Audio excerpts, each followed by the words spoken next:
கர்த்தருடைய பரிசுத்தமான நாமத்திற்கு மகிமை உண்டாவதாக. ஆசீர்வாதமான இந்த நாள் மாலை நேரத்திலேயும் நாம் ஒருமித்து உன்னதமான தேவனுடைய பாதத்துல கடந்து வரும்படி பரலோகத்தின் தேவன் தந்த நல்ல கிருபைகளுக்காக கர்த்தரை ஸ்தோத்தரிக்கிறேன்.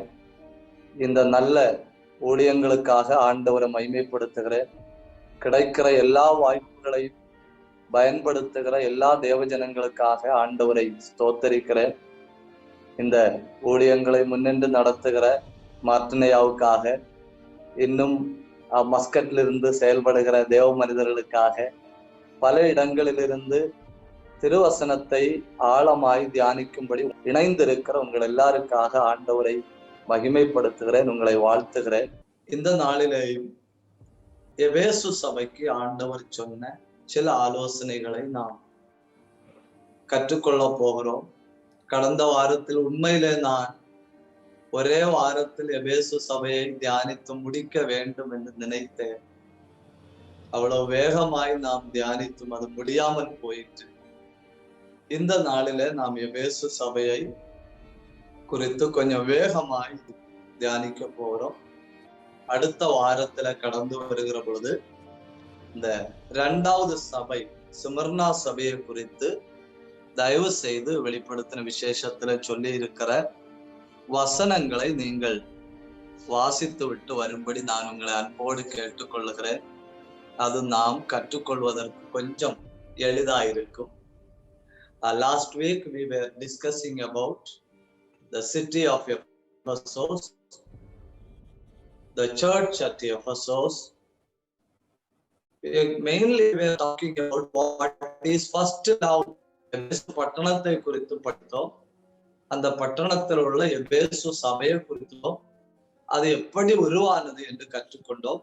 முக்கியமாக ஆதி அன்பு என்றால் என்ன என்பதை நாம் கற்றுக்கொண்டோம். ஆதி அன்பு என்றால் என்ன?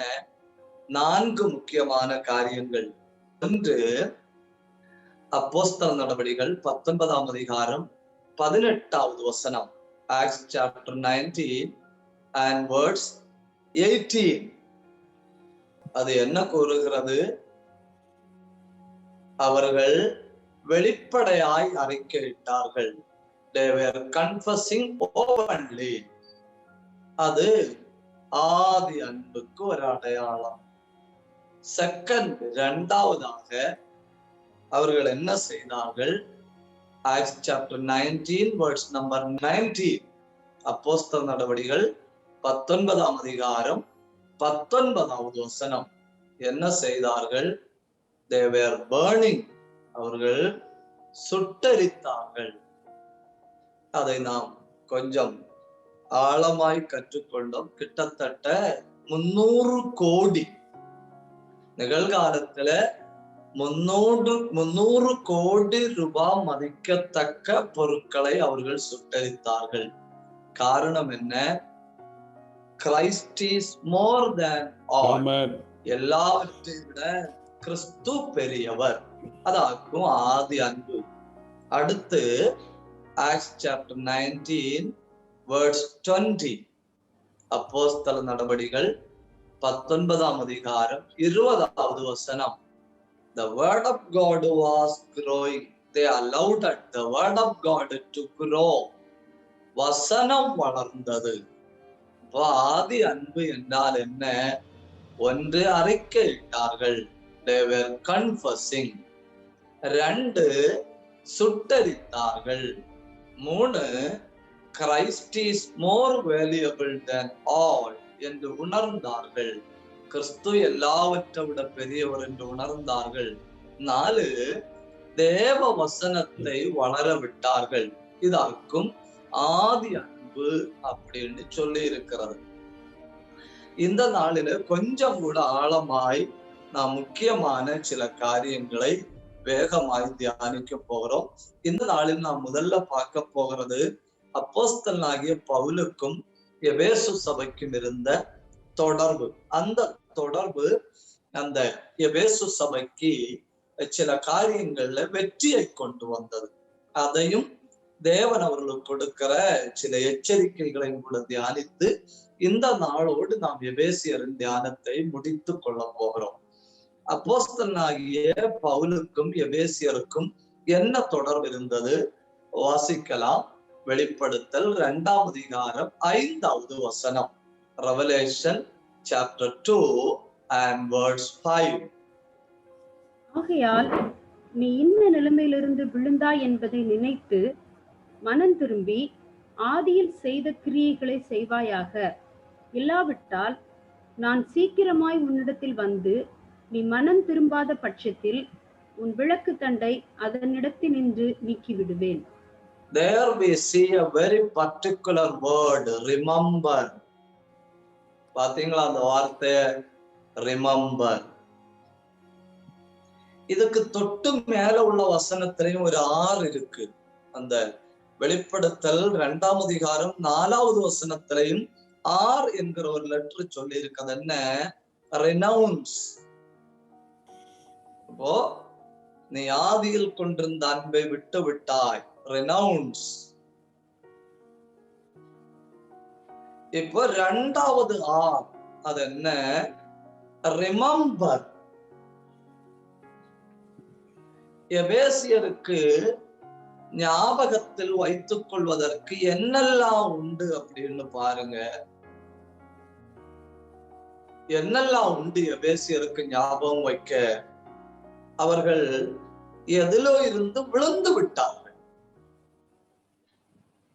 எதிலோ இருந்து விழுந்து விட்டார்கள் அப்படின்னு சொன்னா, they were already located somewhere from where they are.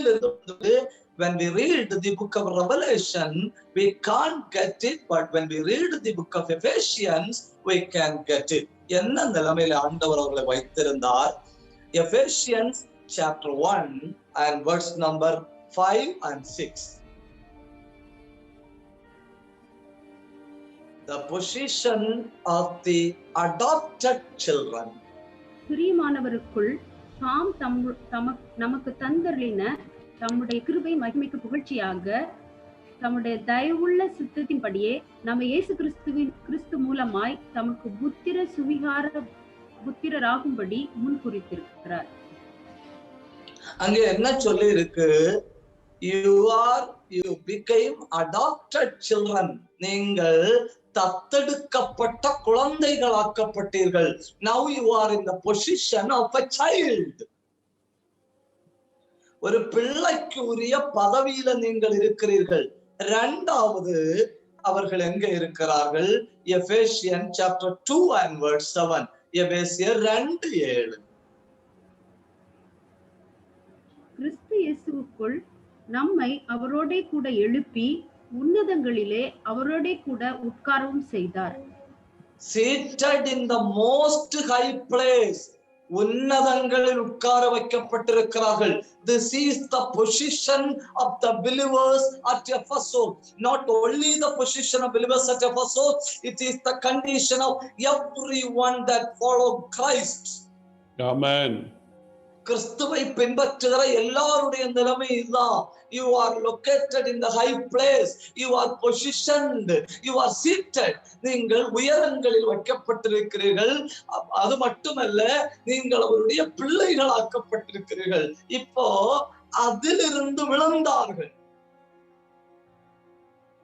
உன்னதமான தேவன் வைத்தாரே, their comprehension, their skill and ability, தகுதிக்கு மேல உயர்த்தி வைத்தாரே ஒரு பதவி.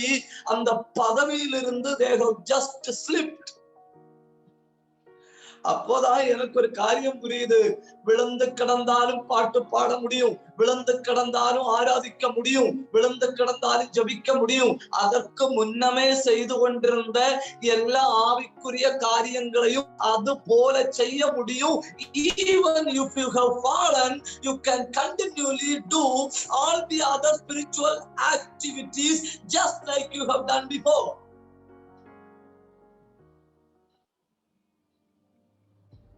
எல்லாருக்கும் புரியுது அப்படின்னு நினைக்கல. நான் ஆவிக்குரிய பிரகாரமாய் அதற்கு முன்ன செய்து கொண்டிருந்த எல்லா காரியங்களையும் நான் செய்ய முடியுது. But what is my position and condition? I have fallen.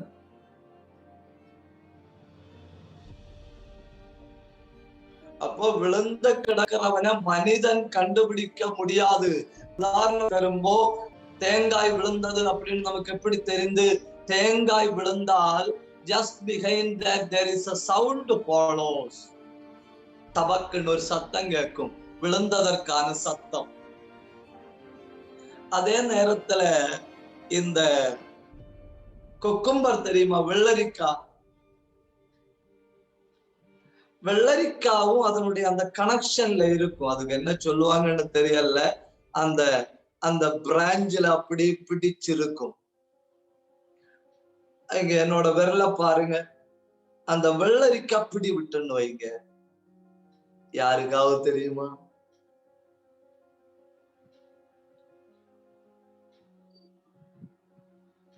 ஒண்ணு டிஸ்கனெக்ட் ஆகும்போ, தேங்காய் டிஸ்கனெக்ட் ஆகும்போ எல்லாருக்கும் தெரியுது.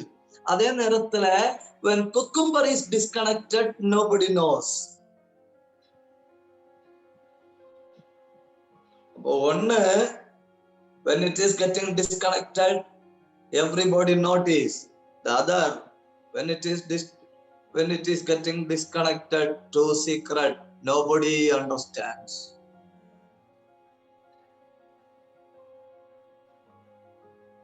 அப்போ ஆவிக்குரிய நிலைமையில இருந்து விழுந்து விட்டால் நகரங்கள்ல ஆண்டவர் தான் கண்டுபிடிக்கணும். இப்போ ஆண்டவர் சபையை பார்த்தன்னு சொல்றாரு, ரிமெம்பர். எதை எபேசியர்கள் நினைக்கணும்? கொஞ்சம் வசனங்களை தயவு செஞ்சு என்னோட கவனியுங்க. எவைகளை எபேசியர்கள் நினைக்கணும்? ஒண்ணு, அவர்கள் உன்னதங்கள்ல வைக்கப்பட்டத. ரெண்டு, அவர்கள் adopted to be children, குழந்தைகளாக தத்தெடுக்கப்பட்டத. அடுத்து முக்கியமாக அவர்கள் எதை நினைக்கணும்? Acts chapter 20 and verse number 19.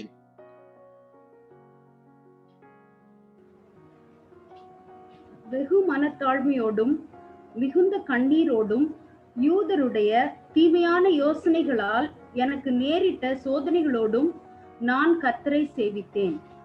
Pavul சொல்றாரு, நீங்க நினைக்கணும். எதை நினைக்கணும்?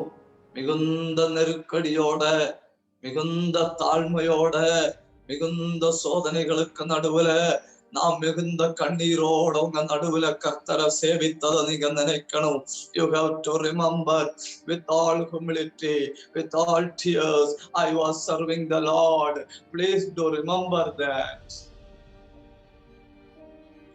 பவுல் அவங்களுக்காக வெகு தாழ்மையோட செயல்பட்டதையும் கண்ணீர் விட்டதையும் அவங்க நினைக்கணும்.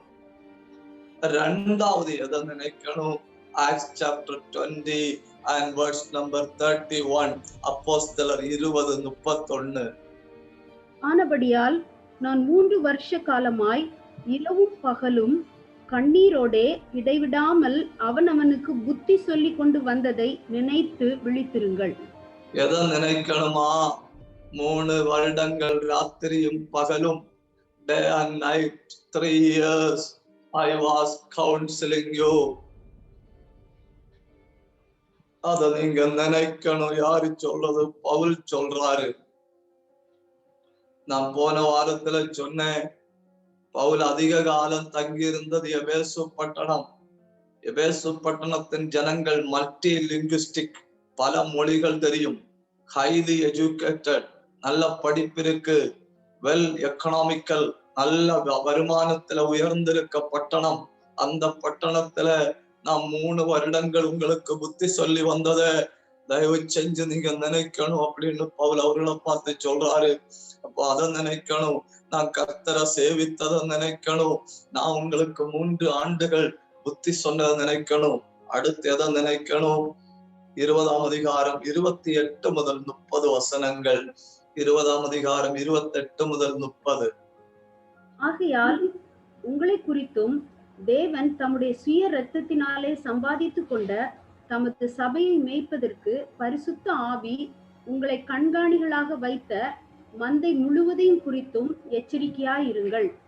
நான் போன பின்பு மந்தையை தப்ப விடாத கொடிதான ஓநாய்கள் உங்களுக்குள்ளே வரும். உங்களிலும் சிலர் எழும்பி சீஷர்களை தங்களிடத்தில் இழுத்து கொள்ளும்படி மாறுபாடானவைகளை போதிப்பார்கள் என்று அறிந்திருக்கிறேன். இந்த எச்சரிக்கையை நினைக்கணும். பவுல் கஷ்டப்பட்டு ஊழியம் செஞ்ச நினைக்கணும். பவுல் 3 ஆண்டுகள் கொடுத்த ஆலோசனை நினைக்கணும். நாம் போன பின்பு ஓநாய்கள் வரும் என்பதையும் நினைக்கணும். நாம இந்த துருபதேசங்களுக்கு விரோதமா என்னெல்லாம் விதத்தில் அவைகளை எதிர்கொள்கிறோம். நீங்க கொஞ்சம் நேரம் எடுக்கணும். கொஞ்சம் நேரம் எடுத்து துருபதேசத்திற்கு பைபிள் வைக்கிற பெயர்களை மட்டும் படிச்சா போதும், நீங்க கவனம் உள்ளவர்களாய் மாறிவிடுவீர்கள். You need not to study every explanation, just study the titles. துருபதேசத்துக்கு தி ஹெர்டிக்கல் டீச்சிங்ஸுக்கு வேதம் என்ன பேரு வைக்குதுன்னு நாம படிச்சாலே போதும், நாம எச்சரிக்கையா இருப்போம். என்ன பேரு வைக்குது? களை, ஓநாய்.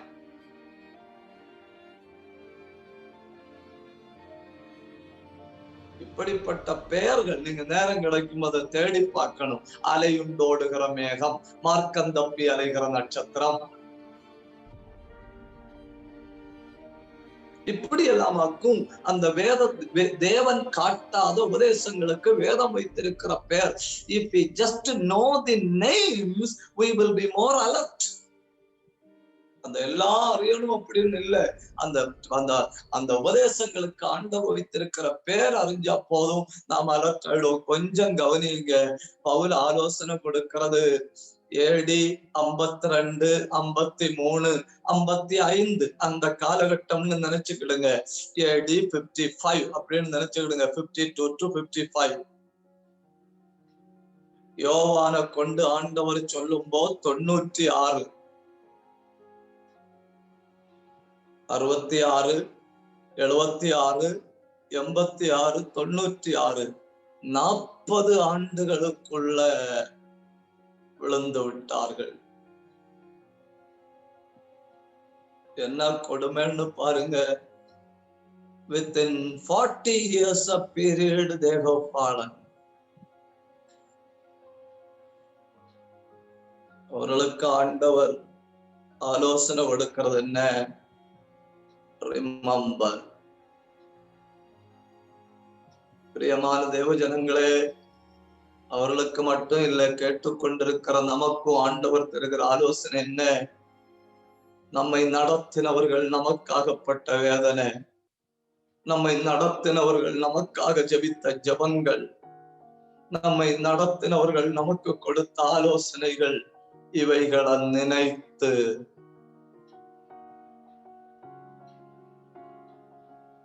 ஒரு ஆவிக்குரிய மனுஷன் விழுவதற்கு ஆயிரக்கணக்கில் வழிகள் உண்டு. ஒரு ஆவிக்குரிய மனுஷன் நிற்பதற்கு ஒரே ஒரு வழிதான் உண்டு. There are 1,000 ways for falling down, but there is only one way to stand. விழுவதற்கு ஆயிரக்கணக்கில் வாய்ப்பு இருக்கு, நிற்பதற்கு ஒரே ஒரு வாய்ப்பு தான் இருக்கு. Remember. அடுத்த இவங்களுக்கு பவுல் ஓநாய் வரும்னு எச்சரிக்கை கொடுத்தாரு இல்லையா?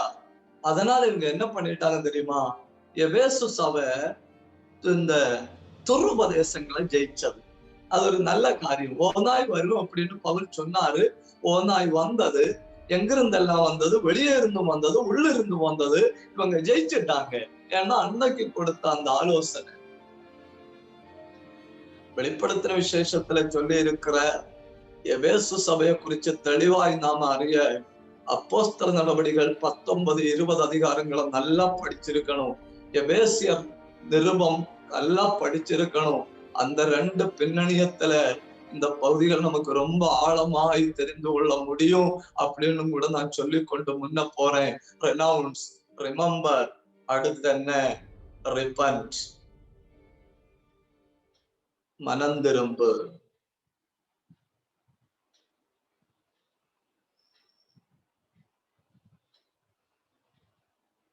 மனம் திரும்பி என்ன செய்யணுமா? ஆதியில் செய்த கிரியை செய். அப்போ ஆண்டவர் அவர்களுக்கு 2 ஆதியை சொல்றாரு. 1 ஆதியில கொண்டிருந்த அன்பு, 2 ஆதியில செய்த கிரியை. First love and first work.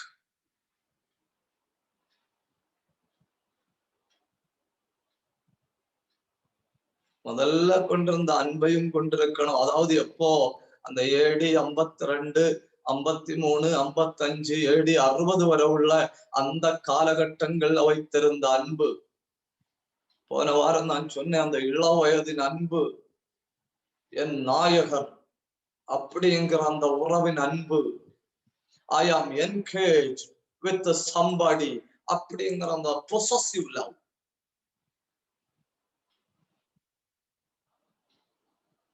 அடுத்து அந்த நல்ல காலத்துல இருந்த செய்கைகள், அதை செய்யணும். ரிப்பண்டன்ஸ் அப்படின்னா என்ன? டர்னிங், திரும்பி வரணும். You are on a wrong route, take the deviation. அதாக்கு மனம் திரும்புதல். அடுத்து restore.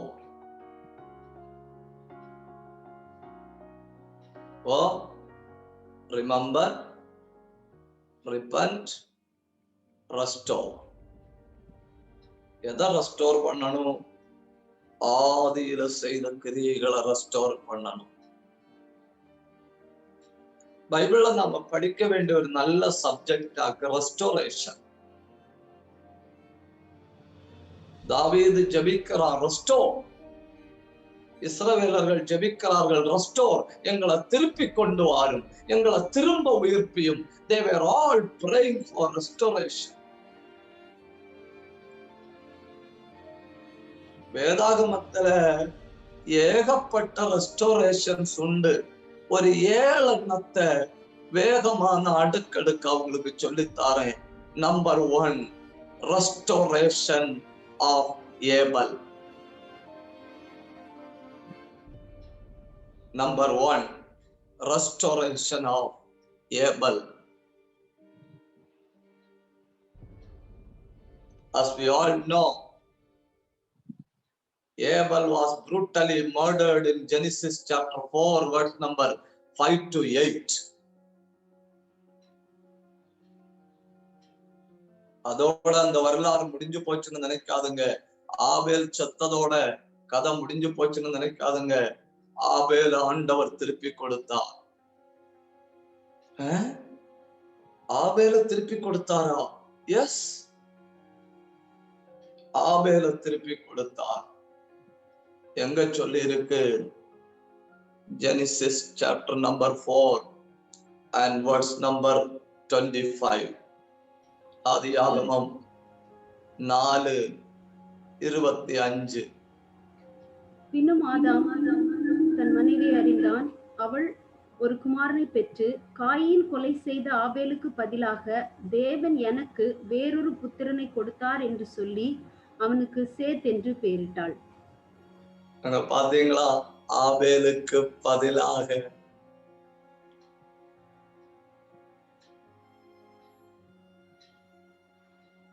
உங்க வீட்டை விட்டு ஒரு சந்ததியோ ஒரு ஆளையோ சத்துரு பிடுங்கி கொண்டதுனால Satan cannot challenge you. இனி அது கிடைப்பதில்லைன்னு சத்துரு சவால் விட முடியாது. ஆபேலுக்கு பதிலாக ஆபேலை போல இன்னொருவனை God can restore your children.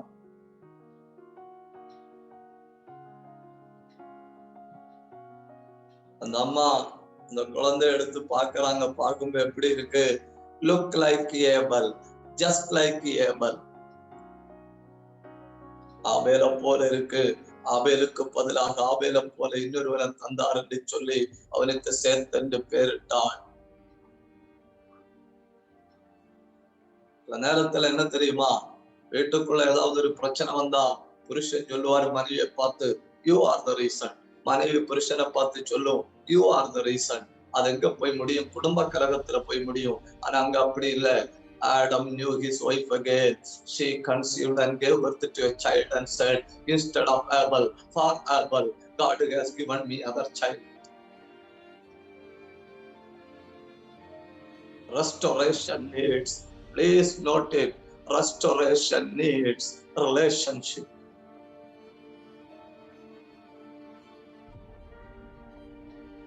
அதெல்லாம் அப்படியே தமிழ்ல எப்படி சொல்லன்னு எனக்கு தெரியாது கரெக்டா. Restoration needs relationship.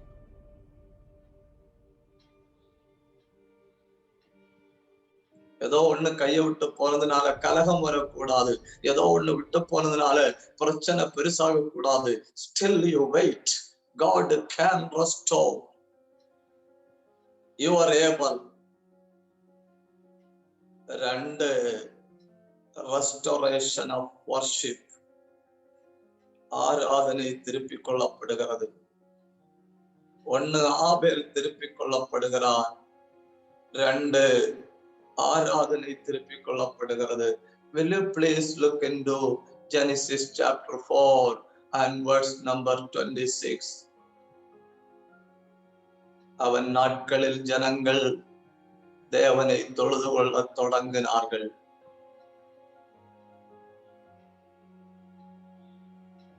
வாசிங்க. அப்பொழுது மனுஷர் கர்த்தருடைய நாமத்தை தொழுது கொள்ள ஆரம்பித்தார்கள். It was disconnected. ஆராதனை தொடர்பு டிஸ்கனெக்ட் ஆகுது. எங்க? ஆபேலுடைய மரணத்தோட. ஆனா சேத்துடைய வரவோட God is restoring worship. உங்க ஆத்மீகம், உங்க ஜபம், உங்க ஆராதனை God can restore. ஆராதனை திரும்புது. குமாரன் திரும்புறான். அடுத்து restoration of skin. Restoration of skin. 2 Kings chapter 5 verse number 1 to 14.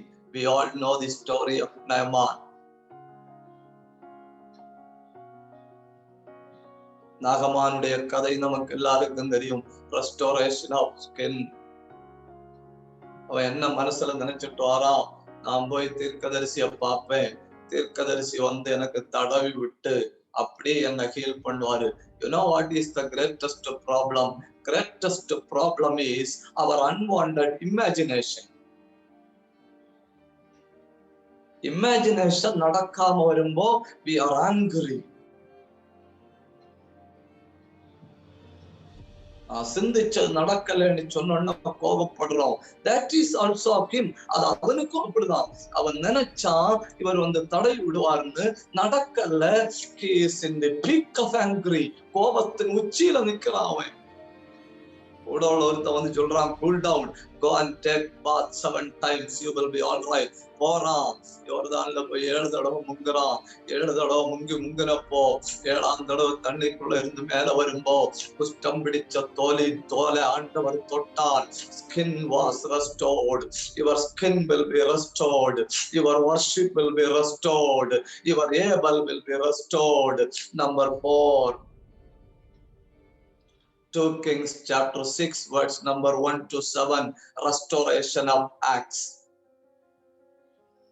ஒருத்தனுடைய கோடாலி காணாம போச்சு. யோர்தானின் தண்ணிக்குள்ள விழுந்து போச்சு. தீர்க்கதரிசி கேட்கிறாரு, where has it fallen? அது எங்க விழுந்தது? IAXE.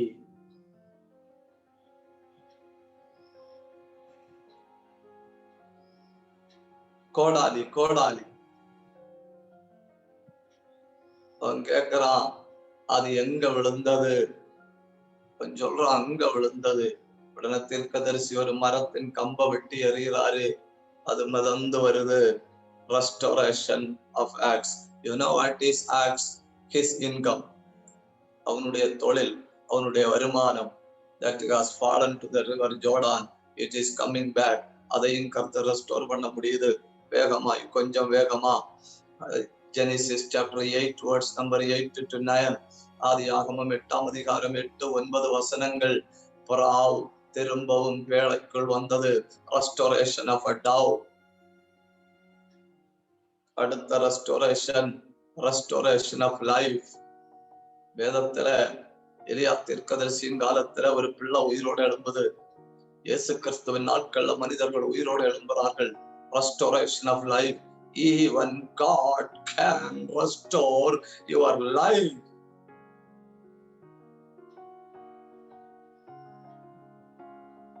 அடுத்து, I think this will be more important.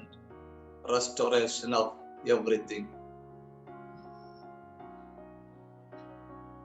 1 Samuel chapter 30 verse number 90. அந்த வார்த்தை எப்படி முடியுதுன்னு பாருங்க. அந்த வார்த்தை எப்படி முடியுதுன்னு பாருங்க.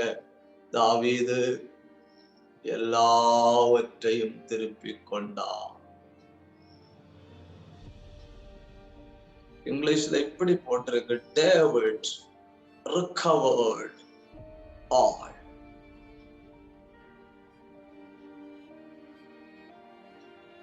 அந்த வார்த்தையை மட்டும் ஒண்ணு வாசிக்க முடியுமா? 1 சாமுவேல் 30:19. ஒன்றும் குறைபடாமல் எல்லாவற்றையும் தாவீது திருப்பிக் கொண்டான். எல்லாவற்றையும் தாவீது திருப்பிக் கொண்டான். Restoration of everything. உங்களுக்கு தெரியும், ஒரு சின்ன சம்பவத்தை சொல்லிட்டு நான் முன்ன போறேன். பத்சேபாளுடைய கர்ப்பத்திலிருந்து ஒரு பிள்ளை பிறந்து கர்த்தர் அந்த பிள்ளை அடித்தார். அந்த பிள்ளை செத்து போச்சு. தீர்க்கதரிசி வந்து என்ன சொல்லாரு தெரியுமா? அதே கர்ப்பத்தில இருந்து கர்த்தர் ஒரு பிள்ளைய பிறக்க பண்ணுவாரு. அந்த பிள்ளை இஸ்ரவேலின் அரசனா இருப்பான். கர்த்தர் எல்லாம் ரெஸ்டோர் பண்ண முடியும். எபேசு சபையை பார்த்து சொல்றாரு, ரிமெம்பர், ரிப்பன்ட், ரெஸ்டோர். இல்லாவிட்டால், அது ரொம்ப முக்கியம், இல்லாவிட்டால் என்ன நடக்கும்? Will you please read Revelation chapter 2 and verse number 6? நான் வெறுக்கிற அஞ்சாவது வசனம் 5. மன்னிக்கணும், 5. ஆகையால் நீ இந்த நிலைமையிலிருந்து விழுந்தாய் என்பதை நினைத்து மனம் திரும்பி ஆதியில் செய்த கிரியைகளை செய்வாயாக. இல்லாவிட்டால் நான் சீக்கிரமாய் உன்னிடத்தில் வந்து நீ மனம் திரும்பாத பட்சத்தில் உன் விளக்கு தண்டை அதனிடத்தில் நின்று நீக்கி விடுவேன்.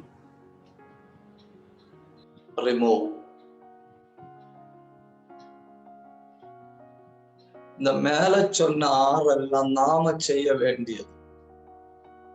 Repent, we have to. Restore, we have to.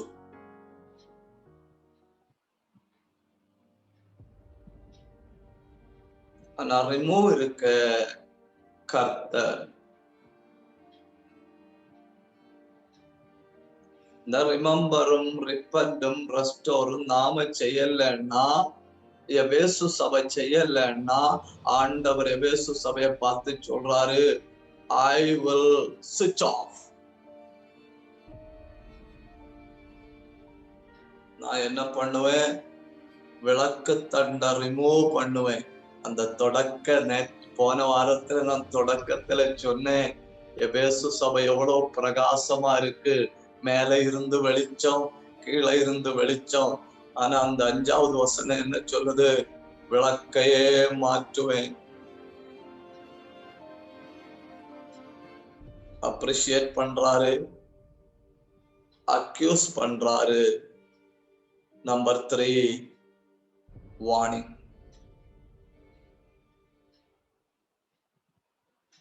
எல்லா சபைக்கும் அப்ரிசியேஷன் உண்டு, எல்லா சபைக்கும் அக்யூசேஷன் உண்டு, எல்லா சபைக்கும் வார்னிங்.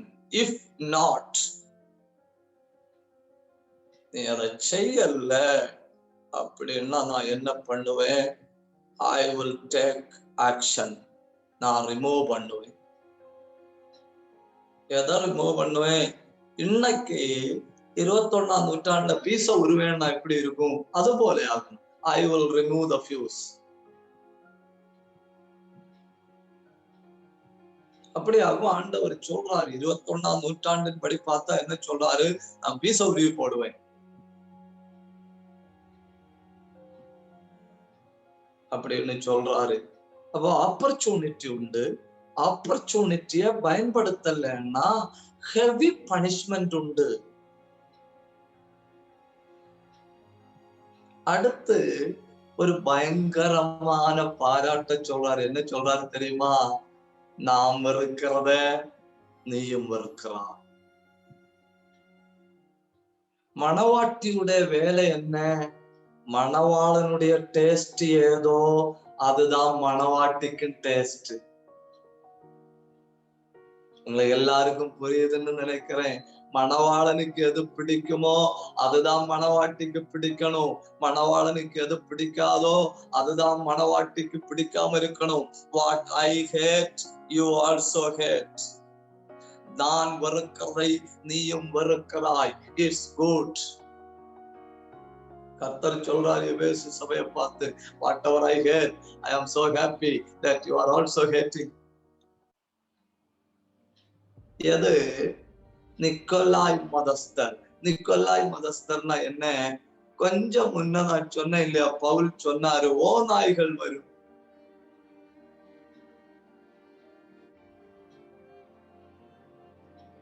அந்த ஓநாய்கள் எப்படி வந்து நிக்கோலாய் மதஸ்தனுடைய உருவத்துல வந்தது.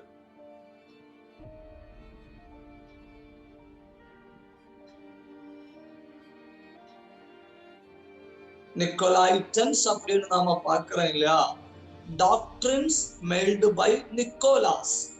நிக்கோலாஸ் என்கிற ஒரு மனுஷன் உண்டு பண்ணின உபதேசங்களாக்கும் நிக்கோலாய் மதம்.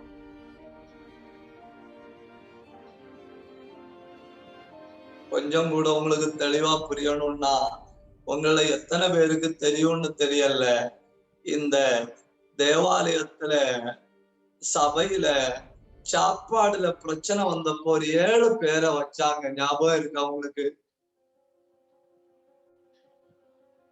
ஒண்ணு அந்த ஸ்தேவான், இன்னொன்னு பிலிப்பு. உங்களுக்கு ஞாபகம் இருக்கா? அந்த தெரிந்தெடுக்கப்பட்ட 7 பேர்ல ஒரு ஆளாக்கும் இவரு. ஒரு ஆள் இரத்த சாட்சியானார். யாரு? ஸ்தேவான். இன்னொரு ஆள் சமாரிய பட்டணத்தின் எழுப்புதல் பிரசங்கியாராகி ஒரு பெரிய மந்திரிய ஞானஸ்நானம் கொடுத்தார், பிலிப்பு. இன்னொரு ஆள் சொந்தமா ஒரு மதத்தை தோற்றுவித்தார், நிக்கோலாய் மதம்.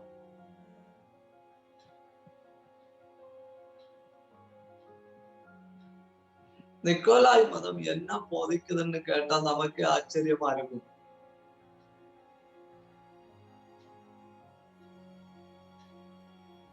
நிக்கோலாய் மதம் என்ன சொல்ல தெரியுமா? 2 காரியங்களை நான் சொல்லிட்டு முன்ன போறேன்.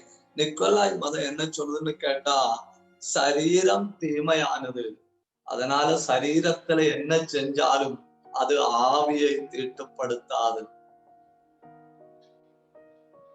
Body is evil. Whatever you do with your body doesn't hinder your spirit. கேட்க நல்லா இருக்கு. சரீரம் தீமையானது, அந்த சரீரத்தினால செய்கிற எந்த தீமையும் மனுஷனுடைய ஆவியை அசுத்தப்படுத்தாது.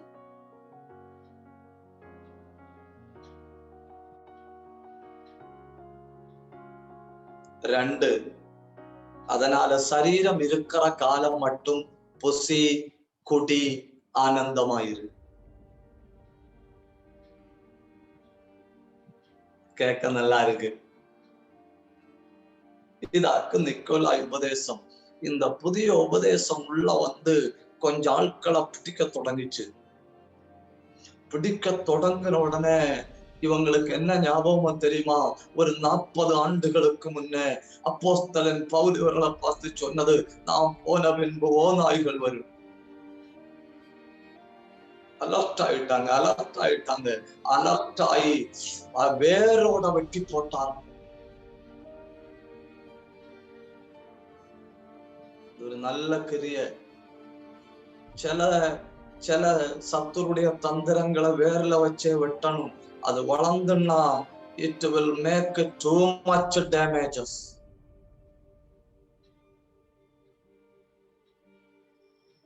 அவங்க அதை வேர்ல வெட்டி போட்டாங்க. பவுல் தெசலோனிக்கா பட்டணத்துள்ள சபைக்கு சொல்ற வார்த்தையை பாருங்க. 1 Thessalonians chapter 5 and verse number 23.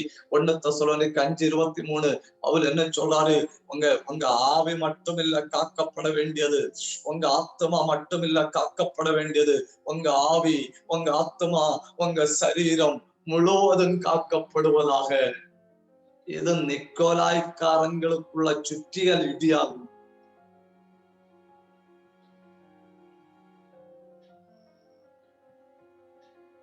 This is really a nail on the head of Nicolaitans.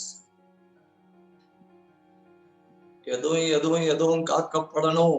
உங்க ஆவி, உங்க ஆத்மம், உங்க சரீரம். எப்பவுமே ஆவிக்குரியது அல்லாத உபதேசங்களை கண்டுபிடிப்பது ரொம்ப எளிது. எப்படி தெரியுமா? நம்பர் 1, அது கேட்கும்போதே இனிமையா இருக்கும்.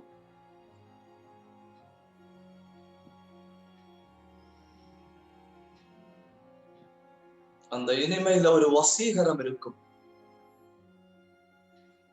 வாஞ்சிக்கும். So simple. இப்போ பவுல் இப்படி பெரிய ஒரு அலர்ட்ட கொடுத்திருந்ததுனால, நான் போன பின்பு வெளியே இருந்து வரும், உள்ள இருந்து எழும்பும் அப்படின்னு அலர்ட்ட கொடுத்திருந்ததுனால இவங்க அதை வேரோட வெட்டி போட்டார்கள். கர்த்தர் சொல்றாரு, குட், நீங்க அந்த நிக்கோலாய் மதஸ்தர வேரோட விட்டுனது நல்லது, நான் அவங்களை வெறுக்கிறேன். நம்முடைய ஆண்டவருக்கும் மற்ற தெய்வங்களுக்குள்ள வித்தியாசம் என்ன தெரியுமா? நம்முடைய ஆண்டவருக்கு ஃபீலிங் உண்டு. ஃபீலிங், சொந்தம், தகப்பன். பாத்தீங்களா அந்த பைபிள் வசனங்களை? அவர் எப்படி வாராரு? தகப்பன், சொந்தம். இஸ்ரவேல் என் சொந்தம், சபை என் மனைவி. என்ன இறுக்கம்னு பாருங்க, என்ன ஃபீலிங்னு பாருங்க. அடுத்த கர்த்தருக்கு வெறுப்பு, வெறுப்புண்டு. எதையாவது கொண்டு என் பிரசன்னத்துல வா, எப்படியாவது துதி. No no, this is the வே.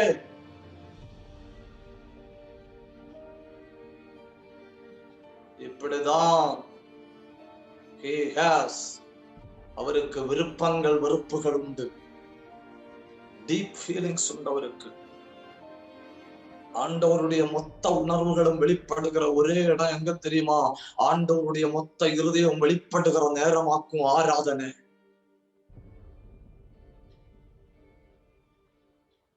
ஆராதனையில கர்த்தருடைய இருதயமும் மனசும், the whole being of God will be present in the tabernacle. கர்த்தருடைய ஆலயத்தில் இருக்கும் கர்த்தருடைய மொத்த பீயிங்கும். அப்போ நாம தெய்வ பிரசன்னத்தில் இருக்கும்போது எங்க இருக்கிறோம்? கர்த்தருடைய உணர்வுகள் வந்து இருக்கிற இடத்துல இருக்கிறோம். கர்த்தருக்கு விருப்பு வெறுப்புகள் உண்டு. ஆண்டவர் சொல்லாரு, நாம் வெறுக்கிறவைகள் இருக்கு, அதை நீயும் வெறுக்கிறாய். மணவாளம் வெறுக்கிறத ஆட்டோமேட்டிக்கலி அன்புள்ள மணவாட்டி வெறுக்குது. அடுத்து ஜெயம் கொள்ளுகிறவன். இதை சொல்லி நான் வேகமா முடித்துக் கொள்ளுகிறேன். ஜெயம் கொள்ளுகிறவனுக்கு என்ன கொடுக்கிறாரு? Revelation chapter 2 and verse number 7. ஜெயம் கொள்ளுகிறவனுக்கு தேவனுடைய பரதேசின் மத்தியில் இருக்கிற ஜீவ விருட்சத்தின் கனியை புசிக்க கொடுப்பேன் என்று. 3 ஏதேன் பைபிள்ல உண்டு. 3 ஏதேன். 1வது ஏதேன் எசேக்கியேல் தீர்க்கதரிசியின் புஸ்தகம் 28ஆம் அதிகாரம் 13வது வசனம். There are 3 Eden garden in the Bible. Number 1, Ezekiel chapter 28 and verse number 13. நீ தேவனுடைய தோட்டமாகிய ஏதேனில் இருந்தவன். இது யாரை பற்றினது? லூசிபரை பற்றினது. வேதத்துல சொல்லி இருக்கிற 1வது ஏதேன் லூசிபர் இருந்த ஏதேன்.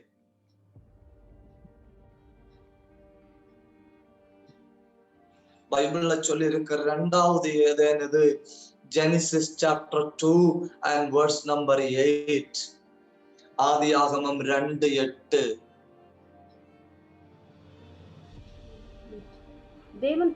தேவனாகிய கர்த்தர் கிழக்கே ஏதேன் என்னும் ஒரு தோட்டத்தை உண்டாக்கி அப்போ ஒண்ணு போதும் தேங்க்யூ. ஒண்ணு லூசிப்பர் இருந்த ஏதேன், 2 ஆதாம் ஏவாள் இருந்த ஏதேன், 3 தேவசபை இருக்க போகிற ஏதேன் தோட்டம். வெளிப்படுத்தல் 2:7.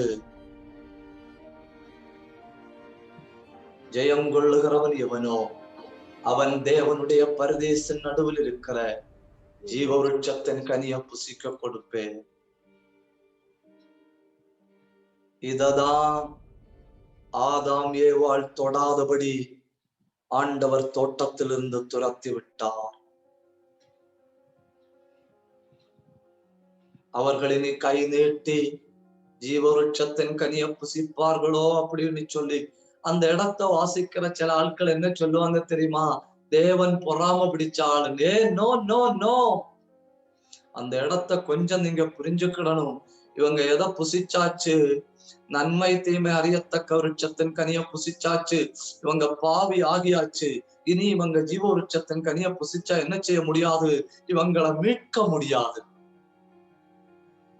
எப்படி லூசிப்பரை மீட்க முடியாதோ அது போல ஆகிவிடும் ஆதாம் ஏவாளுடைய நிலைமை. அப்படிப்பட்ட ஒரு நிலைமை வரக்கூடாது. Their way of redemption should not be closed. ஜீவ விருட்சத்தின் கனிய தடுத்தது பொறாமை அல்ல, பொறாமை இல்ல. இவன் கையை நீட்டி இந்த தோட்டத்தின் கனியை சாப்பிடக்கூடாதுன்னு துரத்தி விட்டது பொறாமை இல்ல. It's deep love. ஏற்கனவே லூசிபர் பாவம் செஞ்சு அவன் மீட்க முடியாமனாய் போனதை போல இவனை நான் மீட்க முடியாம போக கூடாது. இவன் நீ கையை நீட்டி ஜீவ விருட்சத்தின் கனியை புசிச்சா மரணம் அப்படிங்கிறது ஒண்ணு இல்லாம போகும். மரணம் என்கிற புல் ஸ்டாப்ப வச்சுதான் மனுஷனை மீட்க வேண்டி இருக்கு. எல்லாருக்கும் புரியுதுன்னு நான் நினைக்கிறேன். So that's love. அவங்கள துரத்தி விட்டாரு, அவங்கள தொட முடியாதபடி பண்ணிட்டாரு. ஆனா ஜெயம் கொள்ளுகிற சபையை பார்த்து சொல்றாரு, ஆதாம் ஏவாள் தொடக்கூடாதபடி விலக்கினத நான் உனக்கு புசிக்க கொடுப்பேன். ஆதாம் ஏவாள் தொடக்கூடாதபடி விலக்கினத நான் உனக்கு புசிக்க கொடுப்பேன். ஒரே ஒரு நிமிஷம் இருக்கிற இடத்துல எல்லாரும் கண்ணை மூடணும், எல்லாரும் கண்ணை மூடணும், எல்லாரும் வாயை திறக்கணும். 5 நிமிஷம் 2 நிமிஷம் நாம ஜெபிக்க போறோம். எதுக்காக நாம ஜெபிக்க போறோம் தெரியுமா? ஒரு வார்த்தைக்காக ஜெபிக்க போறோம். அது என்ன?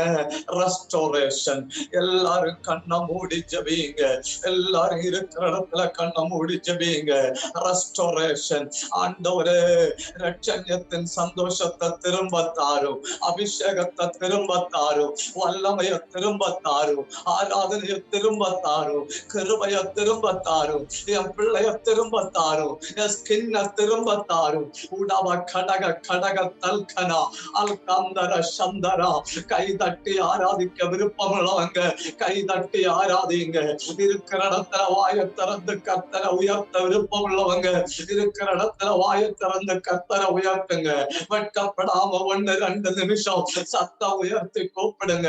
ராந்தல் கபாரம சகத்தரா அல்பரஹத்தர கந்தல் மனாதனா ரெந்த கடகல் கதன கடகன ஊடவல் பிரௌடவ சந்தராதியா ரெந்தல் கபாரக துரமலவா ரியந்தன சத்தரவா அல்கரஹத்தரவா ஊட பிரௌட பிரௌட மலரதலவா.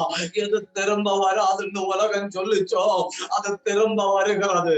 எது கிடைப்பதில்லைன்னு சாத்தான் சொன்னானோ அது திரும்ப வருகிறது. ஆரோக்கியம் திரும்ப வருகிறது, அபிஷேகம் திரும்ப வருகிறது.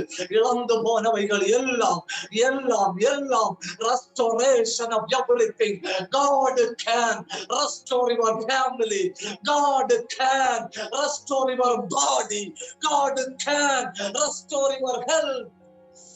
kaduna kaduna gamal kadana albarahtar yandara alkara shandaradala riyandal kavaradalava odamal kavana kadagadana kanna moodi vaayatharandu போராடுங்க.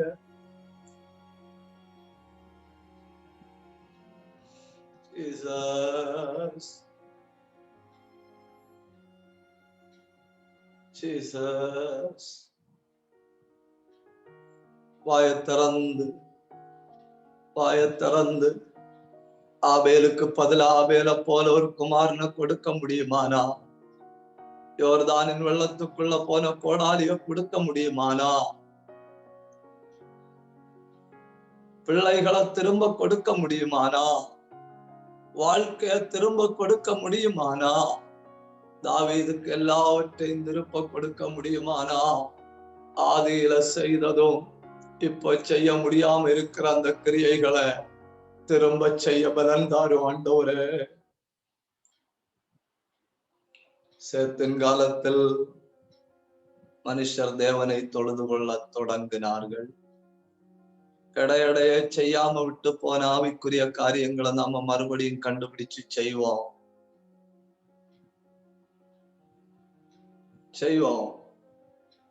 கர்த்தர் உங்களை ஆசீர்வதிப்பார். ஒரு நிமிஷம் ஜெபிக்கலாம். நல்ல தகப்பனே, நல்ல இந்த மாலை நேரத்திற்காக உமக்கு நன்றி. கொஞ்ச நேரம் உங்களுடைய பாதத்துல வந்திருந்து வெளிப்படுத்தின விசேஷத்துள்ள எபேசு சபையை குறித்த ஆழமாய் கொஞ்சம் நாங்கள் தியானிக்க தந்த நல்ல சந்தர்ப்பங்களுக்காய் உமக்கு நன்றி செலுத்துகிறோம் ஆண்டவரே. கேட்டுக்கொண்டிருந்த எல்லாரையும் நீர் தொட்டபடியால் உமக்கு நன்றி. இதற்கு காரணமாயிருக்கிற உம்முடைய பிள்ளைகளை நீர் ஆசீர்வதிக்கணும். நாங்கள் இன்னும் உமக்குள்ள வைராக்கியமாய் முன்னேற கிருபை தாரும். கேட்டுக்கொண்டிருந்த எல்லா வீடுகளிலும் எல்லா நபர்களிலும் ஒரு ரெஸ்டோரேஷன் உண்டாக வேண்டும் அப்பா என்று நாங்களும் நோக்கி ஜபிக்கிறோம் ஆண்டவரே. எங்களை தாழ்த்தி உடைய நல்ல கரத்துல தருகிறோம். அடுத்த முறை நாங்கள் ஒருமித்து காண்கிறது வரை உடைய கிருபை எங்களை சூழ்ந்திருக்கணும். தாழ்த்தி தருகிறோம். ஜபத்தை கேட்டபடியால் உமக்கு நன்றி. இயேசுவின் நாமத்தில் பிதாவே.